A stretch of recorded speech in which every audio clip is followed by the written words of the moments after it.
She graduated from Cal class of 1984 with a degree in computer science. She started her entrepreneurship career by co-founding and leading multiple successful technology companies, including Octane, which was acquired by Epiphany, and Red Arrow, acquired by Hearst. She has also participated in 2 successful IPOs at Scopus and RingCentral. Kira is also very passionate about mentoring young generation tech entrepreneurs. She serves as an advisor to multiple early-stage companies, including Illuminate Ventures and Sidai.io. She has also been awarded multiple prestigious awards, including 2015 and 2016 Most Influential Women in Business, as well as 2015 Women of Influence by the Silicon Valley Business Journal. Next, let me introduce Mr. Ken Singer, who also happens to be the managing director of our Target Center for Entrepreneurship and Technology. Ken graduated from Cal in 2003 with a degree in history. And during his time at Cal, he took a sabbatical to build his own internet companies. Following that, Ken has founded or co-founded 5 companies. And just like Kira, Ken also enjoys mentoring young entrepreneurs. He has started a class and nonprofit organization devoted to nurturing the most successful next generation entrepreneurs. I believe all of us are very excited to learn about their insights into not only technology, innovation, and entrepreneurship, but also into learning and personal growth. Without further ado, please join me in welcoming Ms. Kira Megagon and Mr. Ken Singer.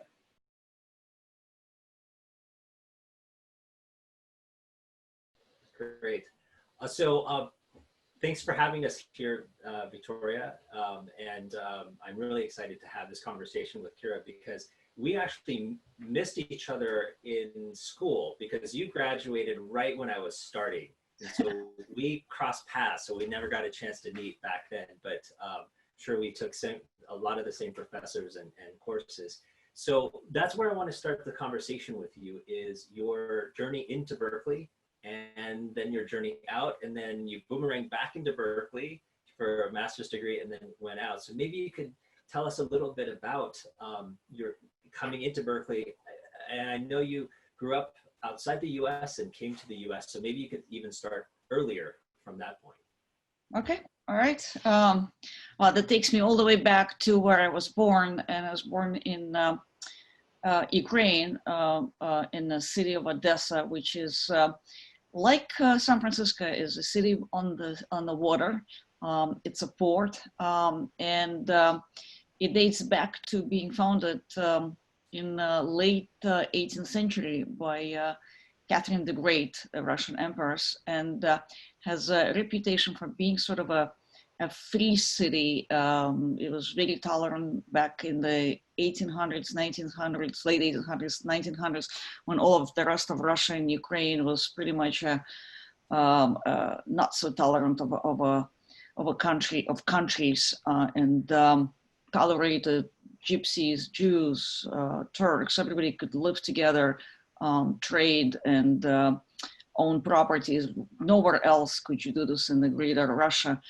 And so that kind of defined the culture and the spirit, and that's kind of where I grew up. And so when my family immigrated to San Francisco, I kind of felt almost right at home because, you know, there's a lot of similarities to San Francisco being very, very different from almost the rest of California and the rest of the United States. And I've lived in the San Francisco and the greater Bay Area ever since. I was fortunate enough to come sort of to be in San Francisco, and the reason we ended up being in San Francisco is actually goes back to my uncle who immigrated here even before I did with my parents, and found ourselves in Silicon Valley.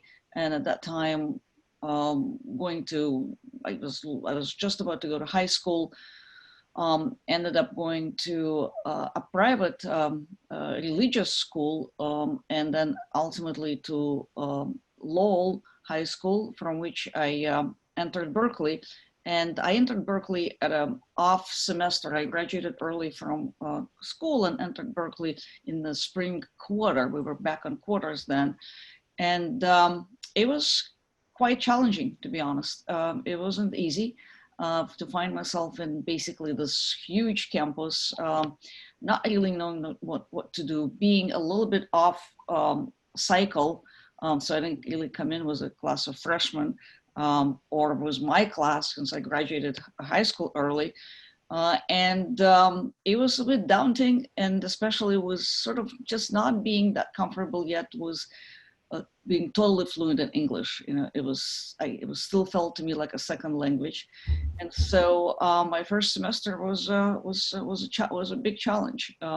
And so that was my first quarter, to be honest. Especially for those of you who know where Evans Hall is, the basement of Evans Hall is where I took my first computer science class.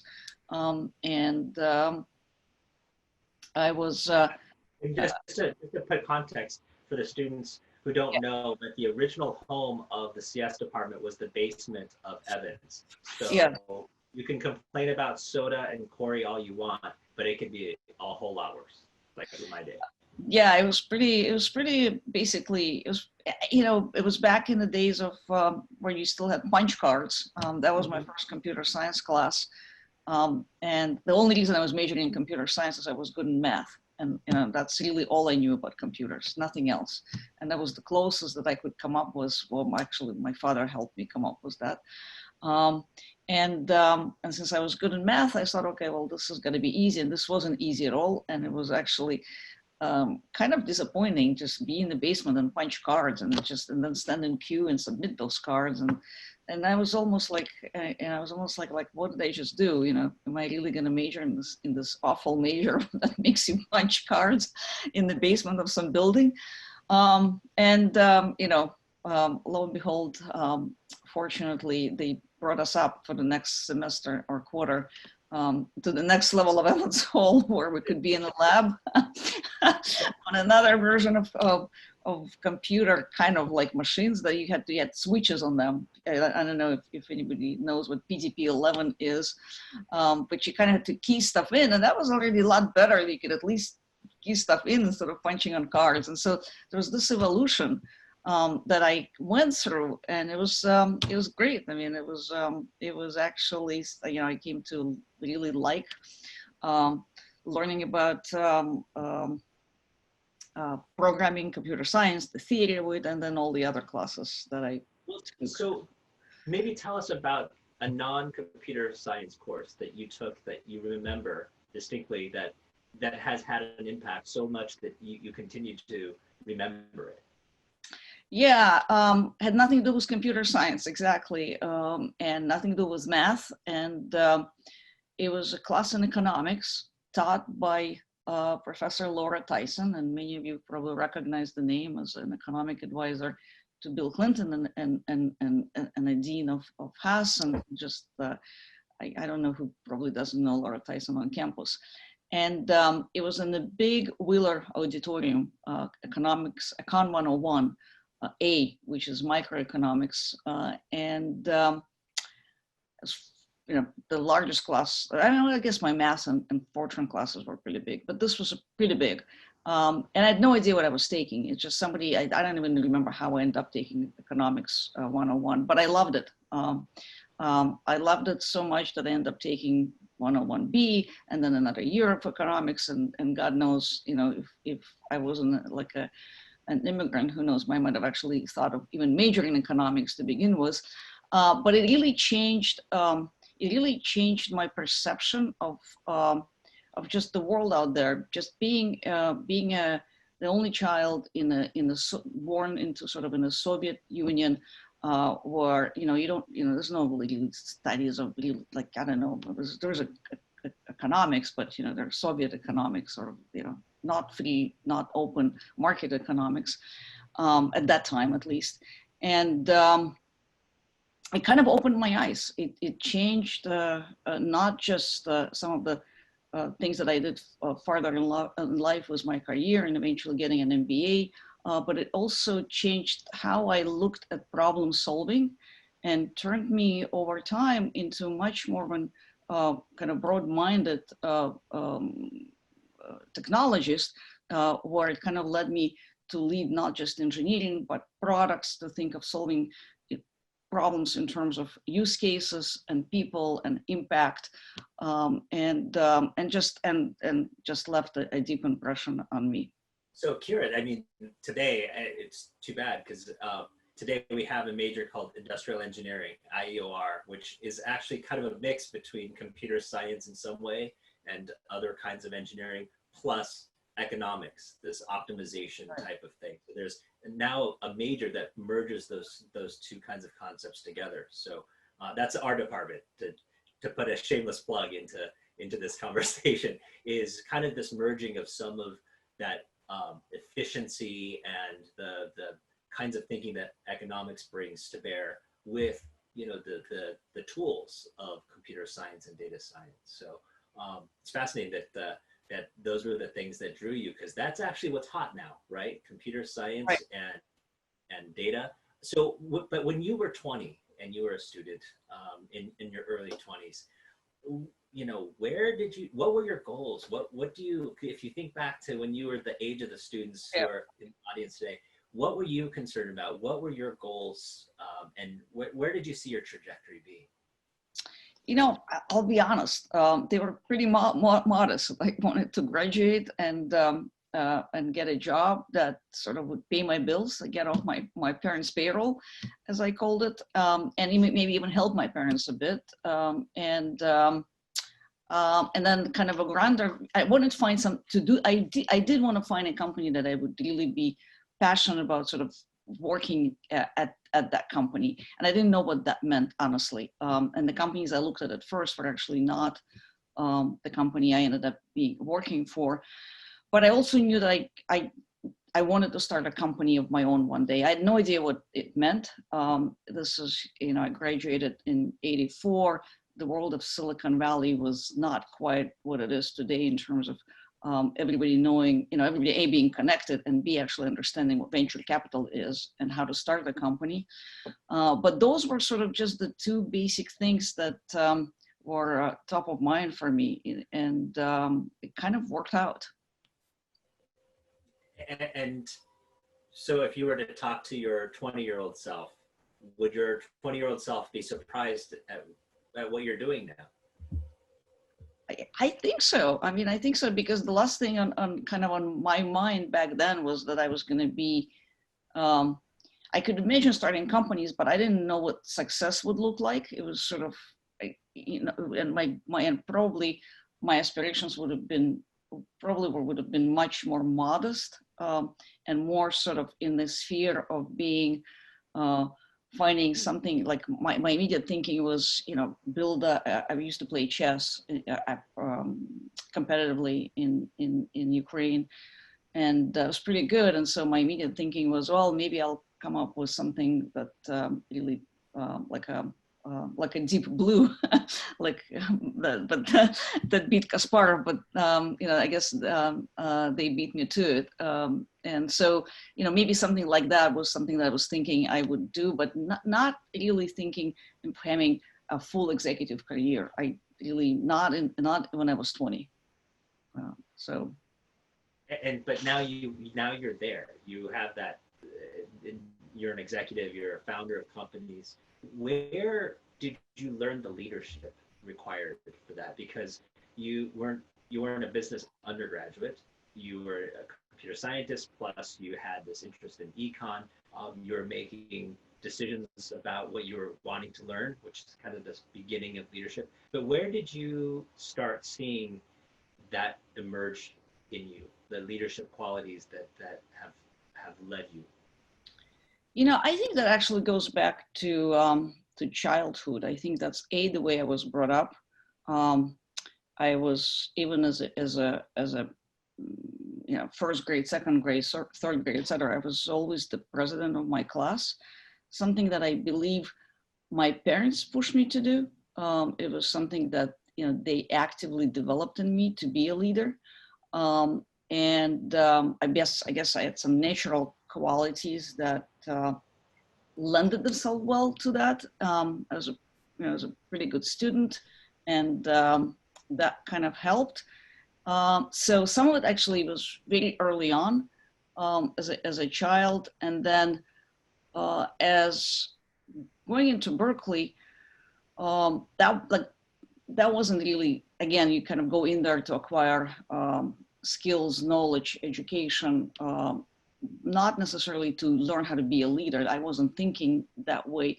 But as I started my first job, it sort of started coming somewhat almost was natural, because I was, fairly competitive, and maybe not sort of openly competitive in a way that, sort of in your face competitive, but deep down fairly competitive, being sort of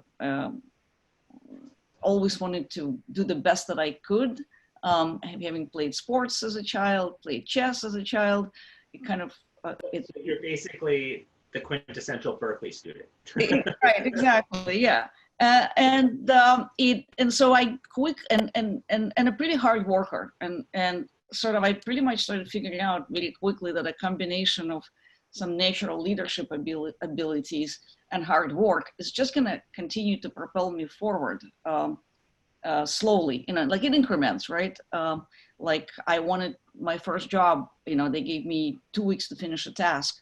I did it in 2 days, and probably worked around the clock for those 2 days, because I figured, well, I came in here, was a class of '84, and I wasn't the only graduate hired. So, how do I stand?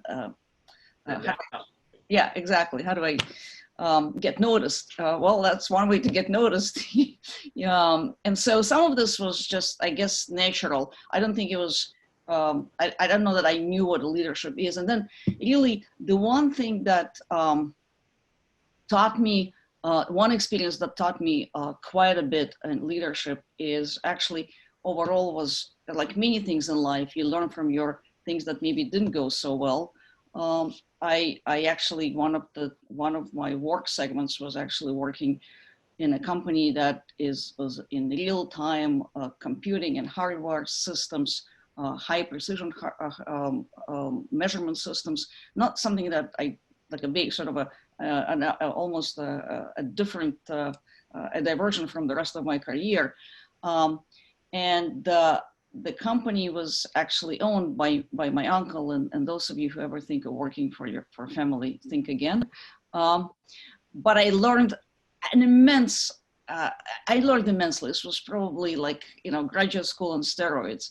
And I really learned there what leadership is and how to pay attention to detail and how to mentor people, in more maybe than I would have anywhere else in, just because I could observe very closely what it meant to lead and achieve results. And my next job, I could almost see myself apply it. What does it mean to manage? What does it mean to lead people? And so it kind of went on from there. And obviously then eventually I said, oh, well, to really hone these skills down and really get a much broader perspective, when I decided to get an MBA. And so I want to kind of transition into a conversation about your career. But before I do a little bit, I wanted go off the script a little bit. We had an initial conversation about how we're going to run this conversation, and we got to know each other a little bit. And one of the things that I noticed, which was really, I think, striking, is as we were talking about, what are the things that concerned you when you were growing up, and what things that you might have struggled with. You did talk a little bit about being concerned about language and things like that. But the one thing that you never talked about, you didn't bring up, was the challenge of being a woman in a industry, computer science, which was back then probably what, 10% female, 15%? Yeah, small number. Yeah. It was really, I mean, just super lopsided back then, and yet you thrived. Like there was no, you never brought that up as a thing that held you back. It's almost as if you just plowed through it. Maybe you could give us some context of what it was like to be pioneering in that, because you've shown that you in your first job you did what 5x what was expected of you because you were the recent graduate, right? So maybe you can tell us what it was like to try to, sometimes be the only one or the first. What is that experience like? So again, I'll actually go back to how I was brought up and where I was brought up, and I kind of talk about being brought up in a gender neutral type of upbringing, where there was no really distinction in my family between boys and girls. I mean, my parents just treated me as a child, and I like sports, so I did a lot of sports. I liked, my father was made toys, invented toys, so he would always bring things home, and a lot of these were like trains and Legos, and they were may not have been, typical girl type of toys. I actually did not play a whole lot with dolls, and so that it was really natural for me to do things that typically boys would do, but also kind of some of the ways that general education and the environment was in the Soviet Union. It was not, it wasn't that polarized to boys and girls actually. Mostly maybe because, there was just girls didn't have cute clothes and, and just lots of. I'm sorry, I want to kind of emphasize this. So you grew up in Soviet era Ukraine. Yeah. And so what is kind of known in the West of the Soviet era is that you didn't have choices. You didn't have yeah. Except for what you're describing is that you did. You lived in a society that kind of neutralized gender in a way that you got to make choices that maybe a lot of girls in the US at the time didn't get to make. They didn't get to choose to become computer scientists. But in your upbringing there, ironically, you had more choices of who you ended up wanting to be, right? Right. You had yeah, and it was sort of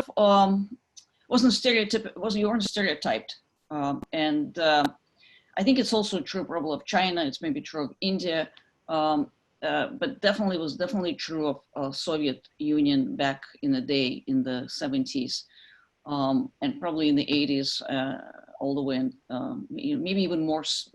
Probably it's changed now, but yeah, definitely in that type of environment, I benefited from it, to be honest,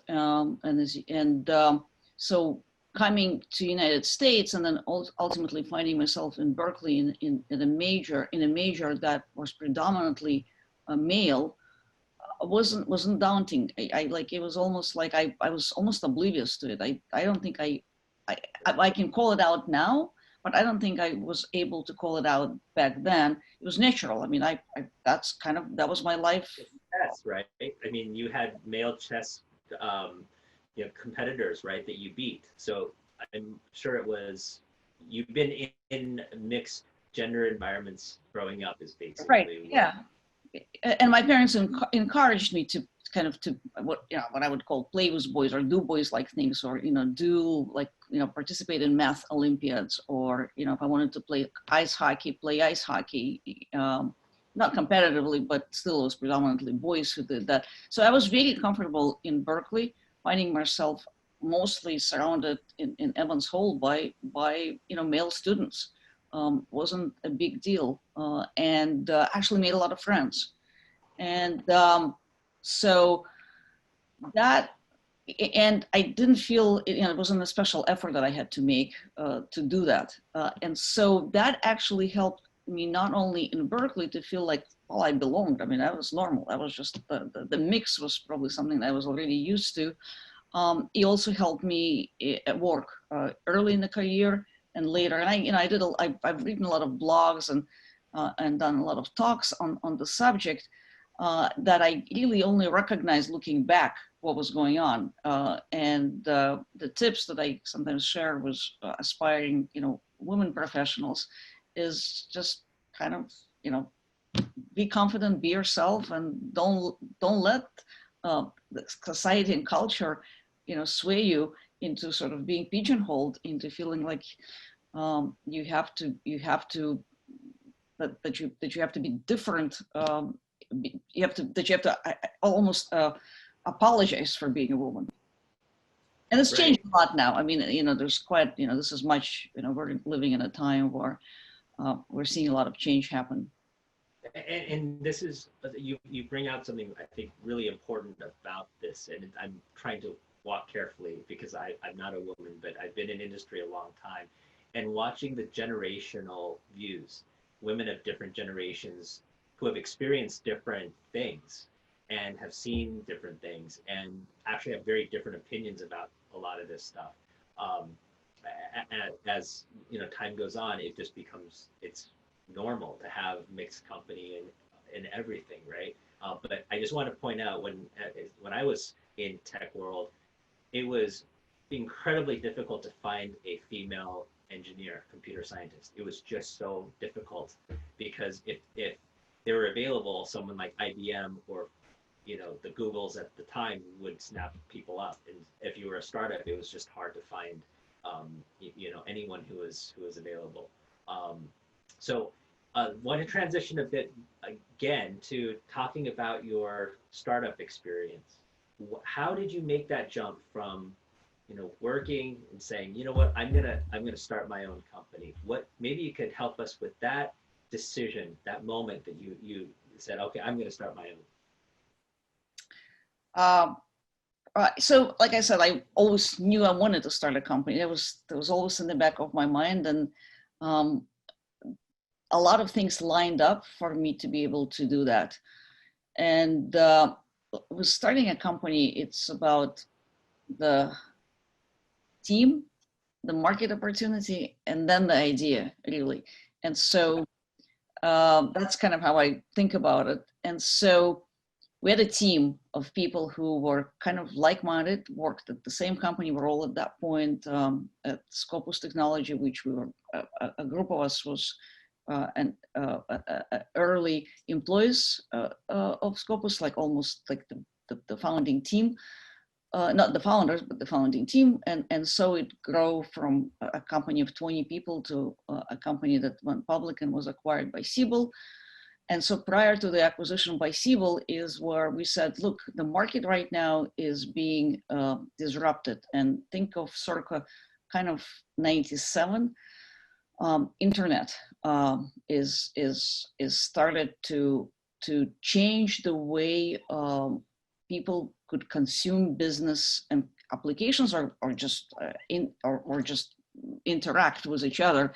Internet was becoming something that wasn't any longer just something that you had access to if you were in high-tech world.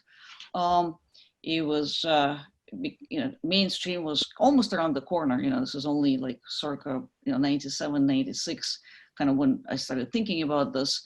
Really more like 97, I guess. And so we saw an opportunity that if the business world, like the consumer world, is going to start moving to the and conducting business via different type of applications, where you kind of changed from being all on the where you change from having sort of these big fat applications, big clients, to possibly having the power of a thick client, which is kind of interesting language now, as we all have applications now running on our powerful PCs and laptops and even our phones. A little bit different time. We basically saw a way to introduce a new way to do what Scopus did, which is customer relationship management applications,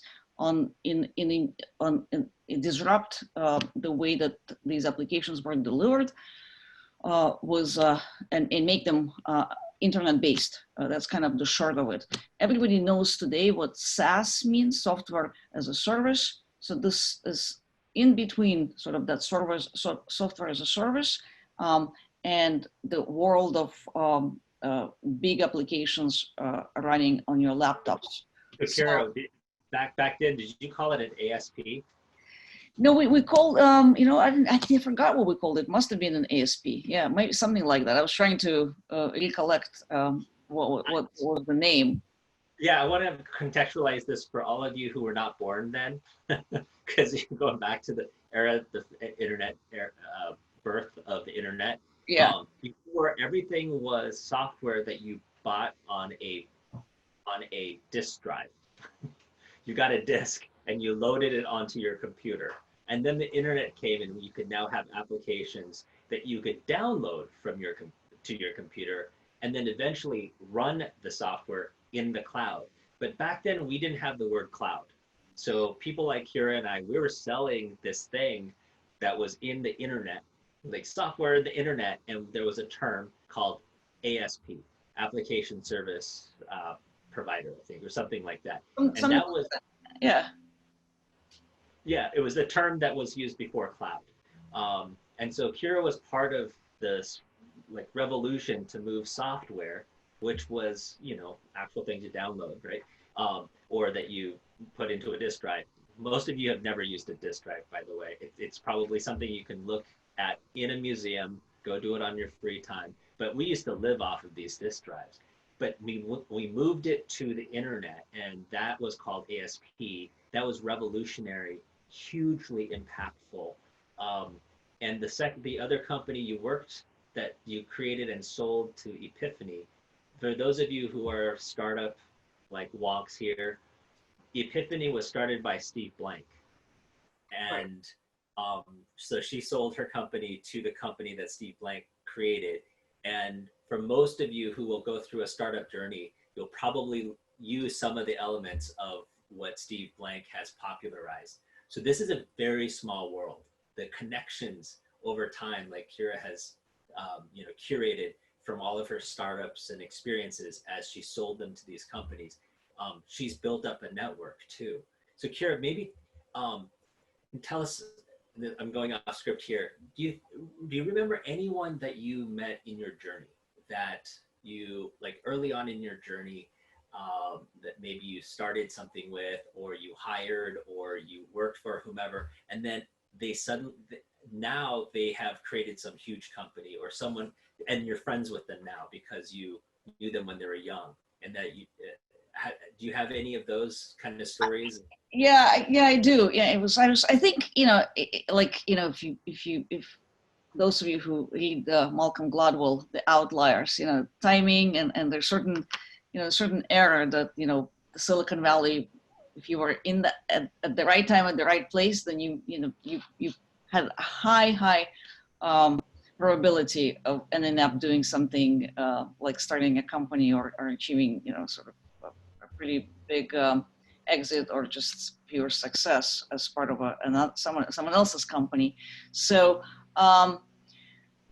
one of my very first friends in the United States, another, he was born also, we went to Lowell together, we went to Berkeley at the same time, also from Ukraine, different city in Ukraine, Dnipropetrovsk, was a co-founder of Genesis Telecommunications. Those of you who don't know what Genesis is, it's a company that enables, makes possible call center software today. But back in the day, they enabled just a simple call pickup to be able to answer a phone in a call center. So when you call a call center, you know, they don't tell you, hello, who are you? They still tell you, hello, Mr. Smith, you know, how can I help you? There's a lookup that takes place, and that telephony platform was what Genesis Labs, I think they were called, are, and there's still a company around today owned by a private equity firm, but back in the day they went public. But so you are now in the same industry as your friend. Yeah, exactly. End up in the same industry, but just to give you how things are interconnected for the rest of you, for the students in the room, to tell you how important the power of relationships is just, I can't speak enough to it. But not only, you know, we end up now being sort of, well, now I'm in a related industry, he's moved on to do something else. But in some ways, I can name more names of people in this that traveled the same trajectory that I did, and even to be honest, the founder and CEO of RingCentral, Vlad Shmunis, I've known Vlad since since high school as well. And I've seen, I wasn't part of an early team at RingCentral, but these are some of the kids who were part of the group of a very small group of people who came here from Russia, Ukraine, and all knew each other, and whether we went to the same school or not, but ended up somehow staying connected. So Kira, you developed those relationships in high school, and I'm sure you developed more in college. How would you recommend, because this is your industry, right? RingCentral right now facilitates these kinds of interactions, right? We're talking through video conference and whatnot. How would you recommend students today do that networking to meet those types of people? Because as you pointed out, they have been really part of kind of who you are, and part of your success is knowing and working with the people that you have met. So how would you recommend them, to network in a virtual environment? It should be a lot easier now. You can't, I think something's obviously taken away in a virtual environment because you can't really meet people face to face and have a cup of coffee. But at the same time, you do have technology today that allows us to be on video and stay connected.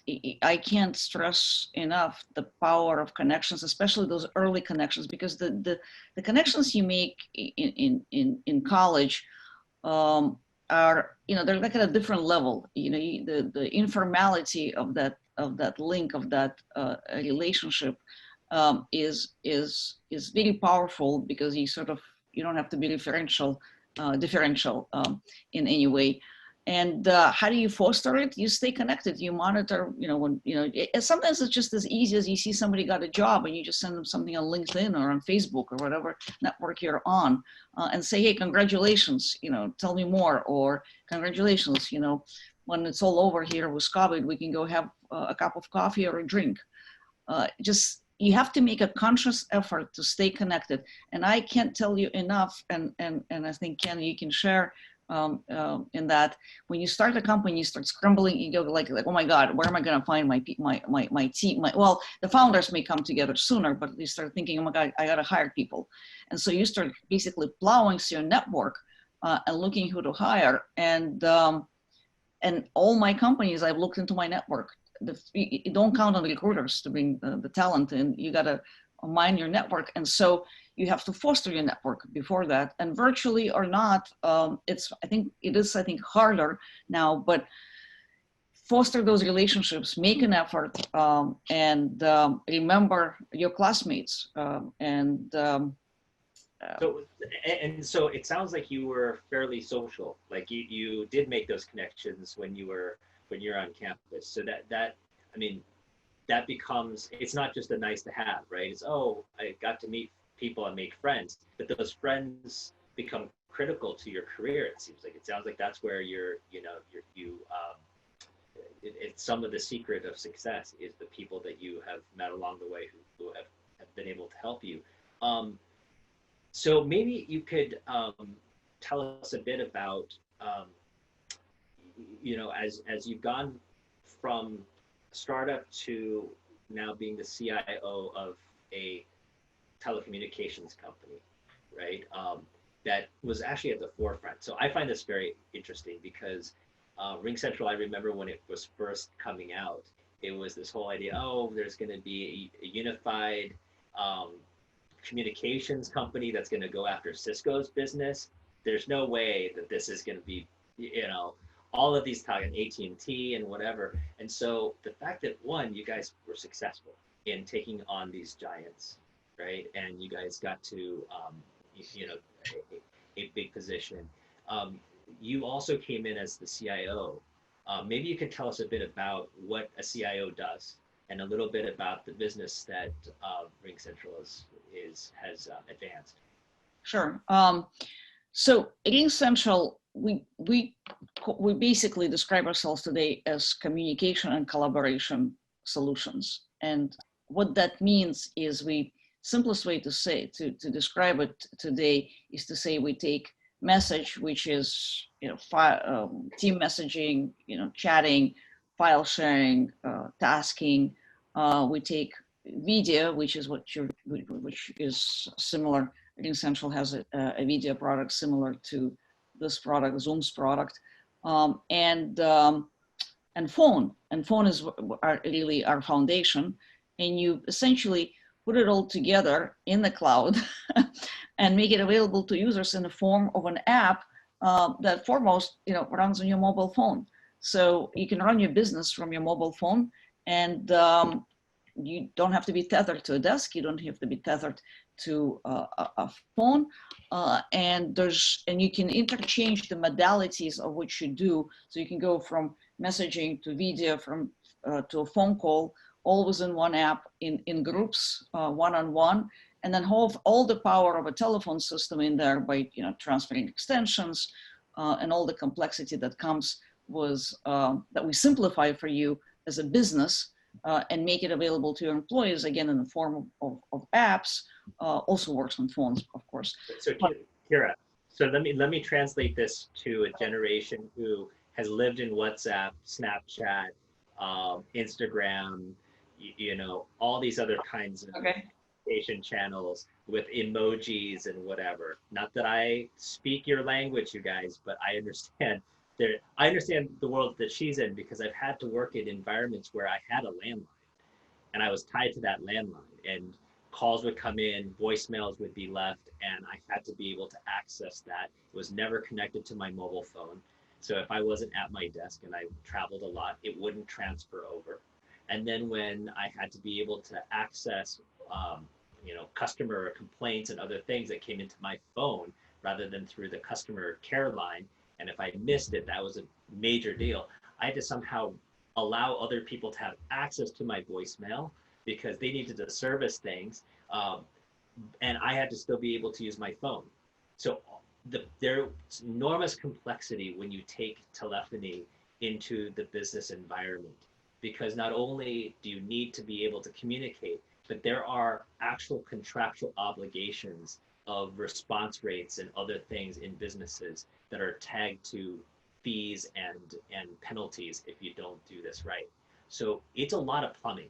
There's enormous amounts of interconnection, and the innovation that RingCentral brought to bear, as I remember, is that you guys unified it. So it made it that possible to do all of these things seamlessly, which you guys might think is like so obvious, but it was really, really difficult. Kira, how many companies tried to do this at the same time? There were lots of companies trying to do that. Not too many really were, and actually the market was in suspended disbelief, as I call it. Nobody ever thought this would go mainstream. Everybody thought, well, we'll be okay for small businesses, but not for enterprises. RingCentral customers today include, by the way, colleges like Columbia College. So, we should come calling them Berkeley as well.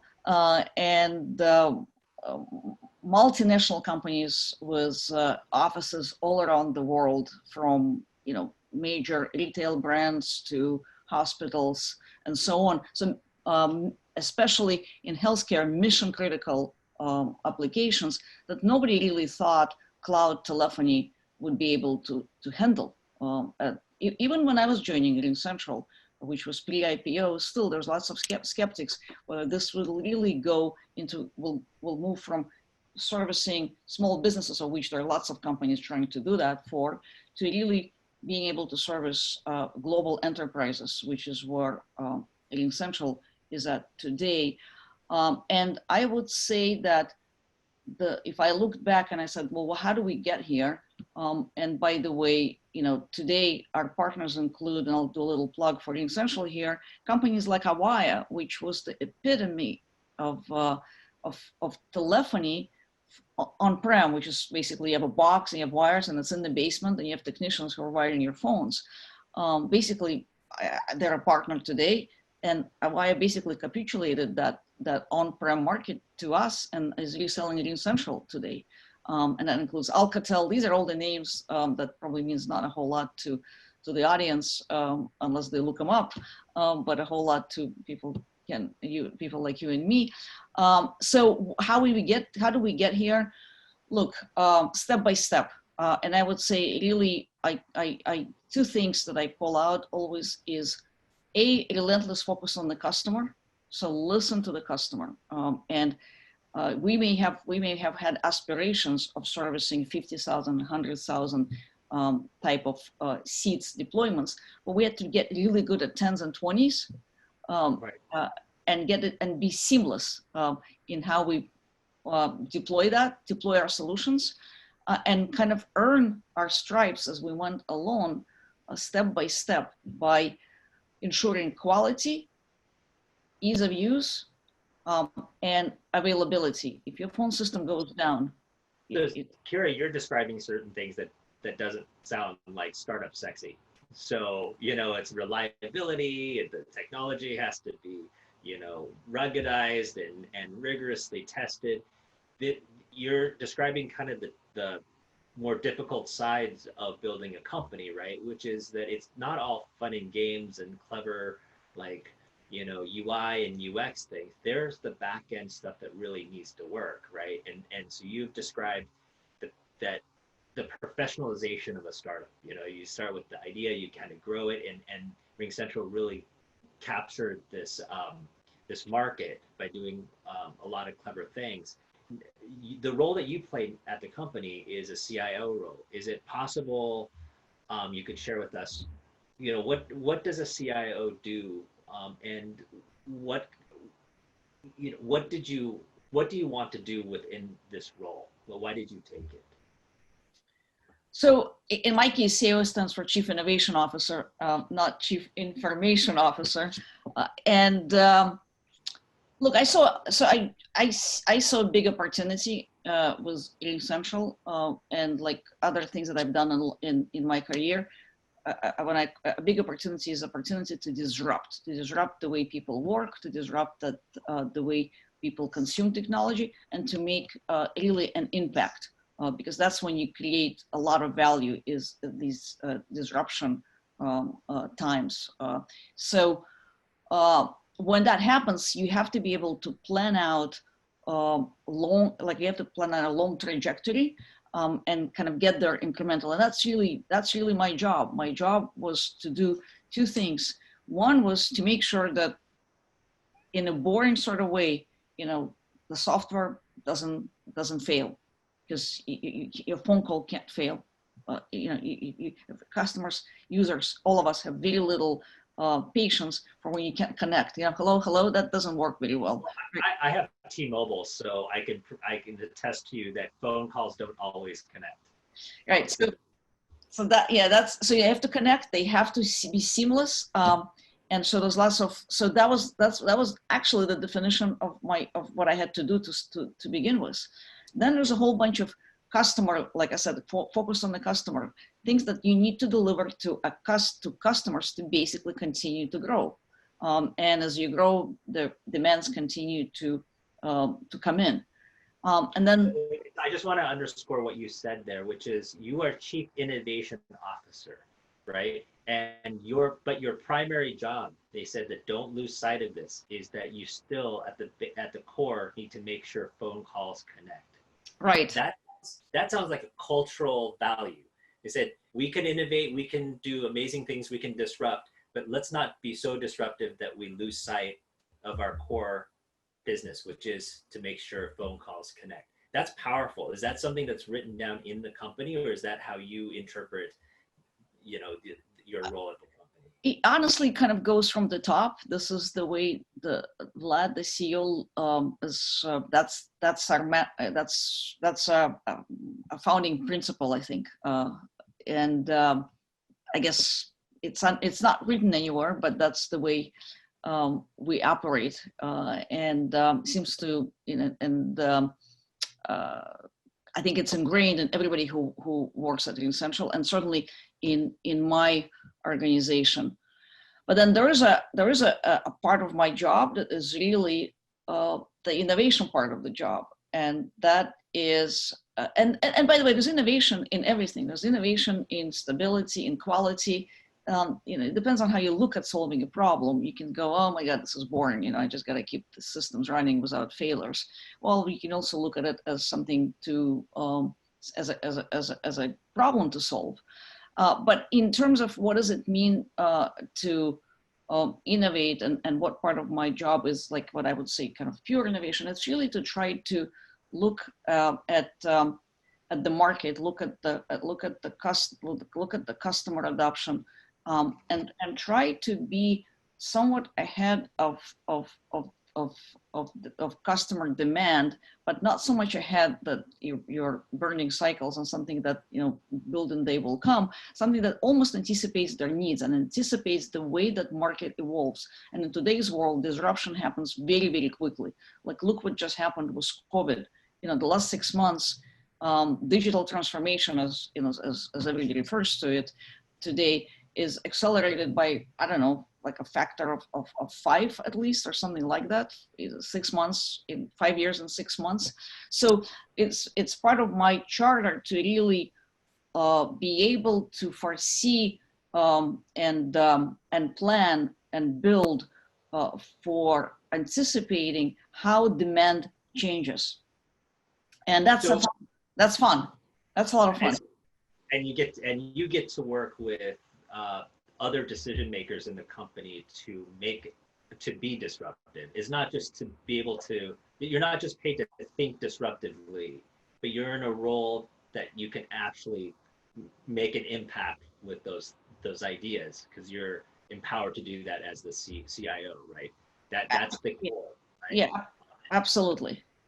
So we're about to go into the Q&A section, but I always reserve the right to ask kind of a quirky, odd question, as in I kind of told you earlier. So the question that I would have for you is, having had this, you know, this career that has spanned between corporate to startup to pre-IPO to post-IPO, you know, you rode this last one through the IPO, all of these very diverse kinds of experiences. So you must have seen lots of things. Must have experienced a lot. You must have made lots of decisions. What is, if you look back, what is the decision that you wish you had made? And it can be a small one, it can be a big one, but what is your memory is drawn to that one decision that you're like, I wish I had. I wish I had done that.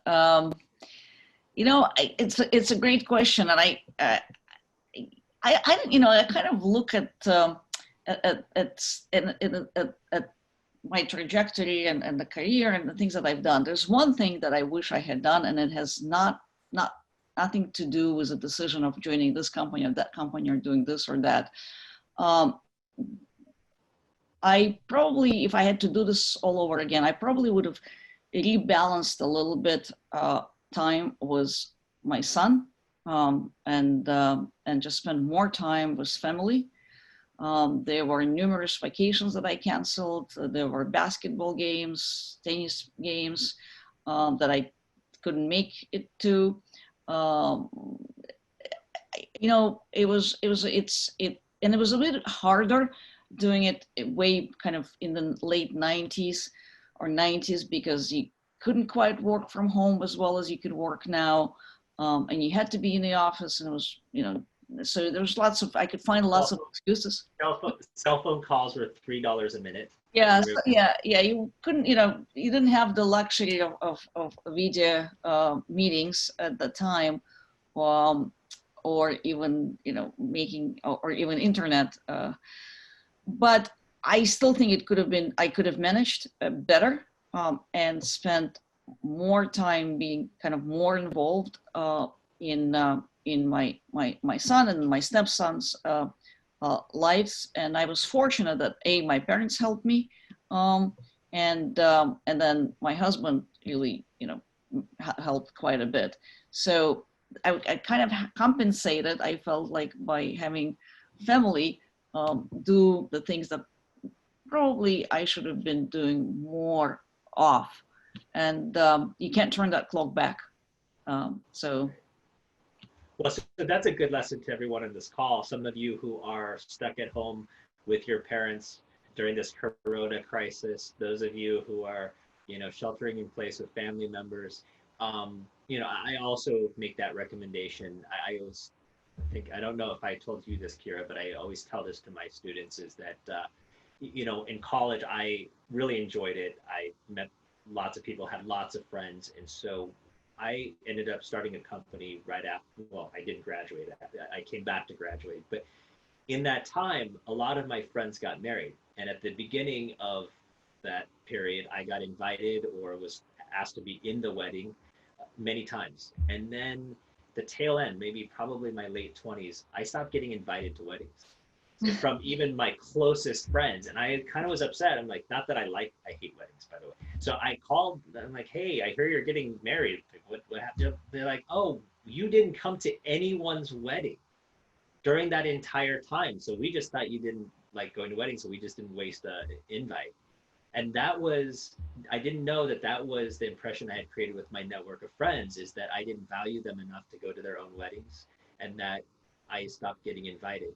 So just, I mean, I'm a cautionary tale. I think Kira's carefully saying she has some, she wished she had done that part better.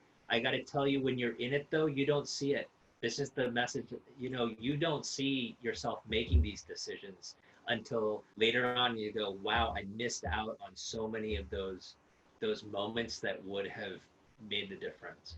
So you're hearing that from two people who have been through this journey, who both enjoyed going through this journey. By the way, it looks like you enjoyed your startup experiences and your career now.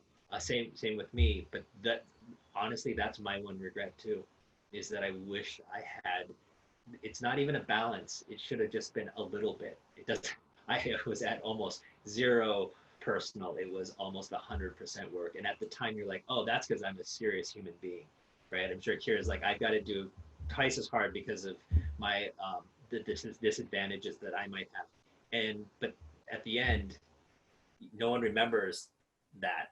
You just remember the fact that you didn't have those times. So Right. Thank you for being that honest, Kira, because that's a really powerful and important point. So maybe I'm gonna. So Victoria, do I hand it over to your students to do the Q&A, or how should we do that? You are on mute. Yeah, I know. I can hardly hear that sentence anymore. Thank you. First of all, thank you both very, very much. We have some people lined up to ask questions, and I think between me and Rishi, we'll start to get them in. Maybe Ronnie, do you want to start with your question? So a bit perhaps more mundane of a question, but given that you've now lived in the Bay Area for quite a while now and also went to Lowell, you've definitely been able to see firsthand many of the changes in this region. And as you mentioned, tech was not as prolific in the past. How would you say the biggest change, or sorry, what would you say is the biggest change for either the positive or perhaps not as improvement-wise been from your perspective? Yeah, great question. Well, it's a lot busier now. You know, you've got it's definitely, there's a lot of choices and there's a lot of people, and the valley has really transformed into truly being kind of fertile ground, kind of from the perspective of what we just talked about. Lots and lots of startups and people who come from all over the world to build their careers here, and not just in tech, it's in biotech, it's in related industries. And so on one hand, you know, I think you have a lot more choices and a much more established support system than back in the day. On the other hand, it's kind of, I think, a lot more complicated and a lot more competitive. And I think the competitive is interesting. You really nowadays have to stand out. It was your idea, if that's what you're going to do as an entrepreneur, to really break away from the pack. So I mean, those are kind of just a few things that come to mind. That's great. Omayar, Nasri, I wonder if you'll join us, and if we'd love to see your face also. Okay, it looks like it says this host has stopped my video. I'll turn that on if it will let me, but okay. So question is, so for context, I guess I'm going full-time next year as a software engineer.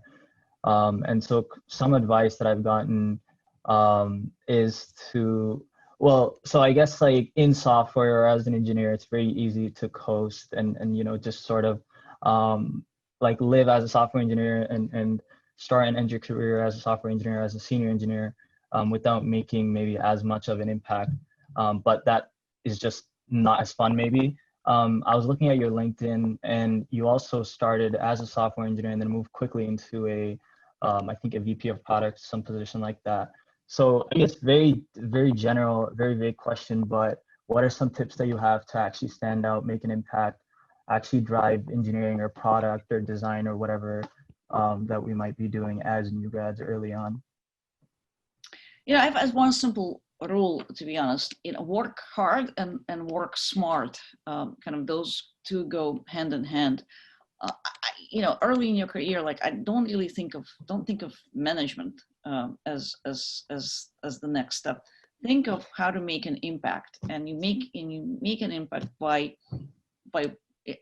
excelling in the job that you are in, and by really thinking, being smart, meaning really working in a way that you evaluate what you do in terms of impact. And even if you're an engineer, and I always tell this to all my engineers, you have to think about what you do. How is it going to get consumed? How, you know, depending on what you do, the back end, the front end, the work of engineering, what impact, how is it going to get used? How does it fit into a bigger picture? And how do I do it? So how do I build it so it's future proof? You know, kind of, and this is just a few things to bring up.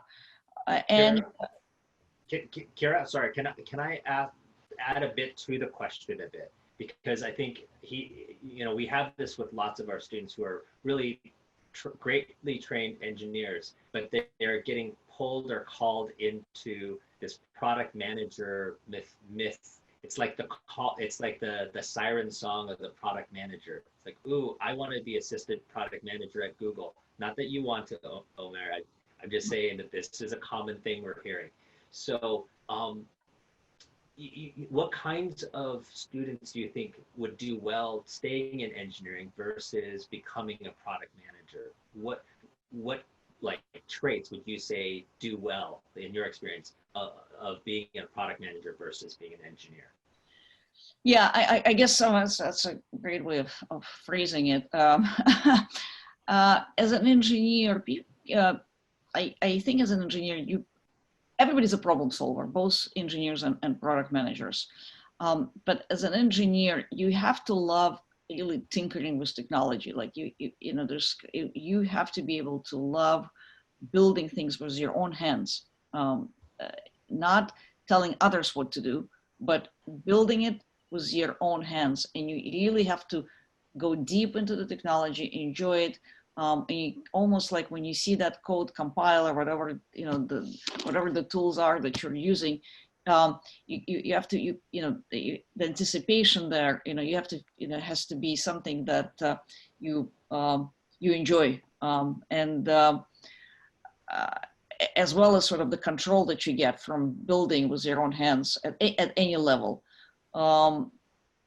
If you think that's to me sort of in engineering, right? That's a beautiful, by the way, I just want to point that out. That's a beautiful distinction, right? One is you love actually building it with your hands, your own creation. It's a purity of the effort is that it is so you, right? Product management, and I'm not a trained engineer, but I've done a lot of product management. I've actually had several roles in product management. It's social engineering. It's, as Kira said, you're telling other people or convincing them, nudging them, trying to bribe them to do what you want them to do, right? It's a different skill set, right? And so some people gravitate to one or the other. But Kira, I love that distinction of something. If you're passionate about it being created with your own hands, the skill of or the role of the engineer is really for you. If not, if you're fine telling other people how to do it, then Yeah. product management. Engineers always talk about like what they've done, right? Whereas product managers talk about the impact or how, right? It's sort of the what and a little bit of the how. So if you like explaining to others what you've done, which engineers often actually don't like doing that. If you like talking to customers and translating that to a set of requirements, by the way, there's a lot of attention to detail there as well, then you're more of a product person. Perfect. That's great. I know Rishi had a question, and then Heya has a question also. Rishi, you want to go next? Yeah, definitely. So first of all, just thank you so much for like taking the time. I mean, it's been a really great conversation so far. And I guess one question I had was essentially kind of thinking about like, you know, future work. I mean, UCC, the space as a whole, and so many things are changing. There's so many trends. So I'd love to hear if there are any interesting startups in the space, or maybe how are you kind of tackling that problem or currently? Oh, there's lots of startups. I often look at startups was envy, and I just looked at one the other day that's basically for meetings like this. They're trying to figure out how to make audio sound better. I mean, you think you think that's been solved, right? But as witnessed by all the meetings that were all in, and I can tell you firsthand because RingCentral, right at the brink of the pandemic, launched its own video product, and making voice and sound natural. There are companies just doing nothing by that, and they're applying a lot of machine learning to analyze your voice, make it better, correct it. So you know, there's I would say lots and lots of things that you can work on, but to make problems that you observe, the important thing is to see that these are problems that you observe, solve problems that you can relate to. Don't go chasing something that sounds great. When I was much early in my career, I asked one of my investor friends, I think MySpace just launched, and I was sort of in awe of these social networks. And I said, you know, well, maybe I should go launch a social network. And he said, well, what do you know about social networks? I said, nothing, you know. And he said, then maybe not, because you probably won't succeed because, and I was already pretty, you know, I've probably done a company by then, but I was just fascinated was the impact that social networking would bring. So the answer is there's lots of startups. There are startups in probably new social networks that are being started today that you probably know a lot more than I do. You know, like I don't use Snap or Snapchat, but you probably do. There are companies that are trying to solve problems around in healthcare, but you got to be, you know, in terms of applying machine learning to basically remove doctors from the equation. These are like people who are going to change people's lives, save people's lives, but they're all starting from some nucleus that is solving a very specific problem. So that's sort of a broad answer for you. Great. That's great. Heya, did you want to ask your question? Sure. Hi, my name is Heya. Thanks again for joining us today. No worries. The question that I had was just, I know you started your career in a company, not necessarily in startup, and I was wondering if you felt like it helped you get that experience within a company first before going on and launching and being a part of startup companies. I think it certainly did. I think certainly having watched companies, having worked within companies, having seen companies grow has definitely helped me start my own company. And if not, I had a point of reference. I knew what success looked like. I was pretty disciplined because I had to work at larger companies before. So it taught me a whole bunch of things. I had a network as well. Because of that, I understood sales processes. I understood the discipline, even though I personally wasn't responsible for sales in the first startup. So definitely a lot of value to having some experience before you launch your own company. Having said that, look, you know, there's plenty of startups. There was, and I guess Ken is a good example of companies being started right out of college and being very successful. Because one of the things that is important is, as an entrepreneur, is kind of having fear, because I think we all, those of us who are successful, we all have fear of failure, but we also don't know, have no boundaries. Don't make any assumptions, and you're actually best at not making assumptions when you're young and almost inexperienced, kind of when you can make up your own rules. So in my, I'm kind of fast forwarding a little bit or jumping forward here. The best entrepreneurs are those who make up their own rules to some extent. So Kira, I wanna underscore what you just said there with just kind of touching on your life journey. We didn't cover that much at the beginning, though you had discussed it during our initial conversation about one of the fears you had growing up or in the US was the use of your English, because you had come to the US a bit later and you learned the language really quickly, but you had some reticence about using it, right? And at least that was what I remember from that conversation. And now that I look at this, having had this full conversation with you, with these students, and how comfortable you are in public speaking, about handling all these random questions that come to you, and you're able to handle it with grace and really great composure and comfort. Like, this is like where you're supposed to be. And so I just want to point out, like, and you work for a communications company, so that initial early fear, the thing that may have been a barrier for you, you've almost as if built your life as in a way of challenging it at every point. And it's now, communication is a part of you as a career and as a thing that you do daily. So as a kind of a thing for the rest of the students here, it could be that the thing that you fear, the challenges that you face, could be the infrastructure that you can build a whole career and a life around that can lead you to success if you lean into that challenge rather than to run from it. Right. What doesn't kill us makes us stronger. But seriously, yeah. Like what it forced me to do, being sort of not that comfortable speaking up in classes and in groups early on, it forced me to learn how to write well, actually. So I worked hard on making sure that at least when I put things down on paper, they were grammatically sound and readable. I am conscious of time for everybody. I think I'm going to post our feedback link, but while that is posted, I think we have 2 more questions to go, if that is all right.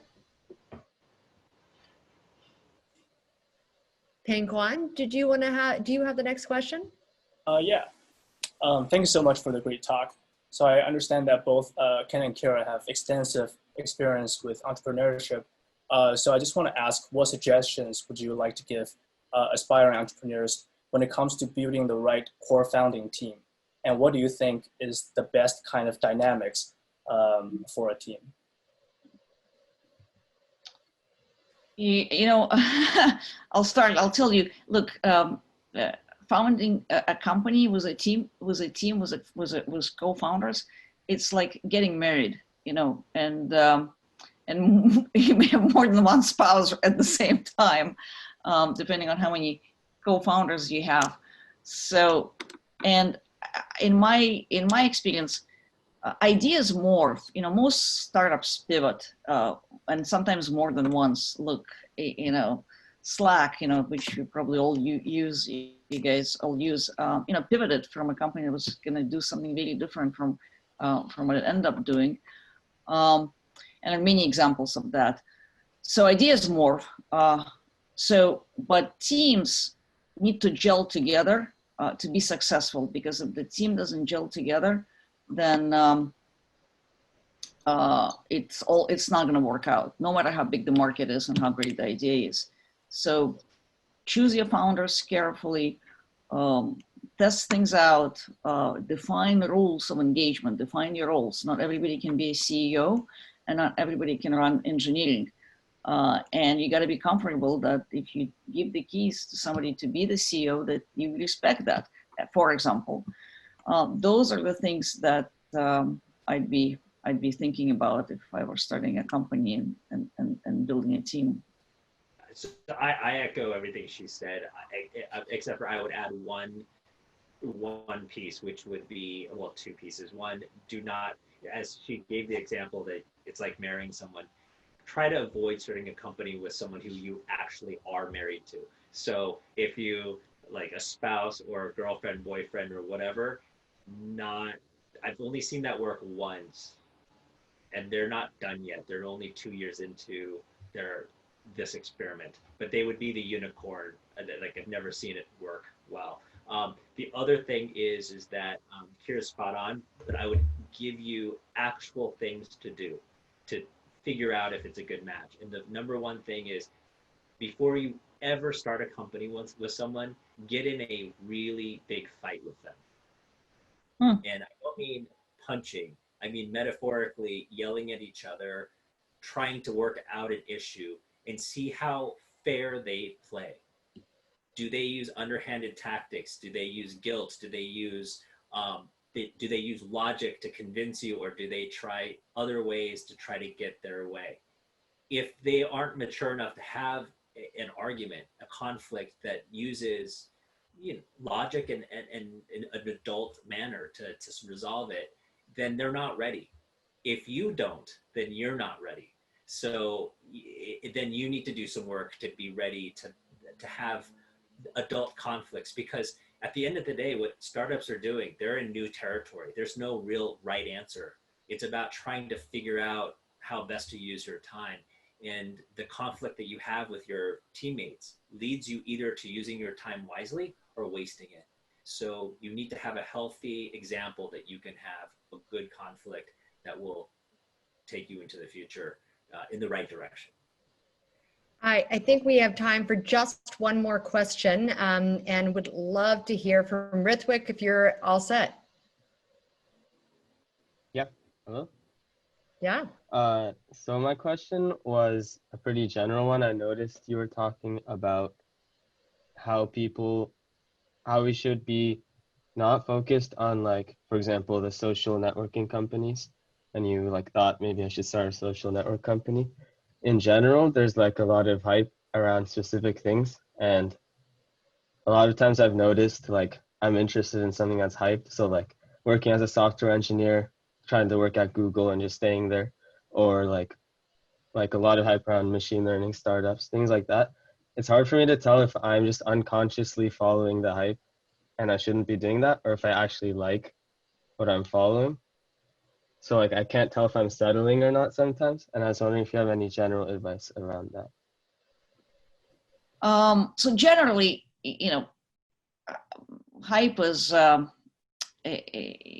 it's hard to resist hype, right? So you're not like, don't feel bad if you're sort of feeling like, oh, everybody's doing this thing, so maybe I should go do this. And usually it's in the details and the specifics of a problem you're trying to solve that the secret sauce of success, I think, lies. Not in sort of solving general things. General things are waves. So you're kind of watching this wave or the hype. Do you see a specific problem that you want to work on? And maybe if you're an engineer in Google, it's not so bad that you are just being exposed to a whole bunch of problems and you're learning how to solve them well and work with really good people, because those are the things that you have to, they're good things to do in your career. I mean, they're if you enjoy it, even more so. So, if you're working at Google, you want to work in Google or some other hot company, or a smaller company that seems like trendy. There's really nothing wrong with that. What you have to figure out for yourself, is this a good fit for you? Are you feeling like you're being productive? Are you happy? Because we're fortunate to live especially if you're in tech, be in an environment where you can choose. And no matter how well they pay you or how much you think, there's something, in the future that holds for you in that company, if you're not happy, it's not worth it, regardless of your stage. Because ultimately you're actually not going to do that well. Well, with that said, Kira, what is sexy and hot right now in technology that you would encourage students to take a look at? Well, well, look, I'm my mind is in communications right now, and right. So part of what I'm seeing is I'm seeing a lot of innovation take place in simple things, in being able to add filters to your video so that you look nicer, or remove the different make background be more authentic, down to really just there's quite a bit in creating like virtual boards so that you can pretend like you're in the same room, but you're actually, so you can go right on the board and share, and it's sort of it's like a virtual board. I mean, that's what it is. Like social whiteboarding, so that we almost in the recording room. Yeah, like you feel like you're in one. You're like you feel like you're in the same room, that you can actually share notes and write. People still like writing, not typing, there is all of these. Actually, many of the technologies today are indeed powered by machine learning, and that's just one, because that's a real thing. That's a real, so that was hype before, and it is still hype, but you're saying that it is having impact even in your business. It is, yeah, it is true. I mean, because now you have these machines, both the laptops and the machines on the servers have today general purpose computing in them. So they have these chips that can compute at high speeds. What used to take a massive computer can now be done on a laptop. So that's kind of one area. The other area is, as we're all on the internet today, and all in different applications, is security. There's like a ton of interesting stuff that's done in security, from encryption to being able to manage security for data centers, for companies, for endpoint devices, and make it and enable and manage it in a seamless way, where there's more automation and less configuration, so to speak. So that's security is, so machine learning, security. I totally agree with those two. They're always perennially hot, but I think they're now even more so with all of the challenges the world faces. But I want to get back to that first point, which is anyone in this class comes up with a new technology to make me look younger and more charming, I will pay you. So I will be your first investor. And I know this is a little weird, but I think in a way that's a perfect segue, because Kira, I have incredibly appreciated you taking us through your journey, your inflection points, things that have been important to you, and sharing with us what you might not share normally, and also what you're thinking about in the future. So what I wanted to share actually is this picture, speaking about creating something or making somebody look a little bit younger. Let's see if I can actually do this. If I can share this, I hope I can. Just a moment. Right now, you should probably tell me if you can see the ring, ring, ring. Yep. And so here is actually a picture of where you don't look that different, Kira, of you graduating from Haas. So I kind of appreciate you saying that, Ken. Everybody take a really good look at the people around you, the connections that you could make. You never know where everybody's going to end up together. And thank you for making a connection with us, Kira. Thank you. Thanks for having me. Really enjoyed it. Thank you, Ken. Thank you, Victoria. And thank you, everybody who's listening and asking questions. I'm sure people would love to ask you other questions. So just let us know if we can gather questions and feed them to you going forward. But We look forward to having a conversation with Ring Central and seeing if Berkeley can use it as well. Sounds good. All right. And yeah, Thanks. if you want to email questions to me or find me on some social media, feel free to do that. Well, Fantastic. Kira, I hope to have you back in some of our actual project classes because we definitely have lots of students who work on communication type of tools. I taught the mobile app course, so there's plenty of opportunities to mentor. Wishing everybody a good evening. Thank you so much, Kira. Thank you so much, Ken. Thank you, Rishi and Swetha. And we'll see you next week. Keep your questions coming. Kira indicated she'd still be happy to answer. So we'll end tonight, but we can forward questions by email. Take care, Thank you. everyone. Thanks. Thank you. Have a good night. Thank you. Bye.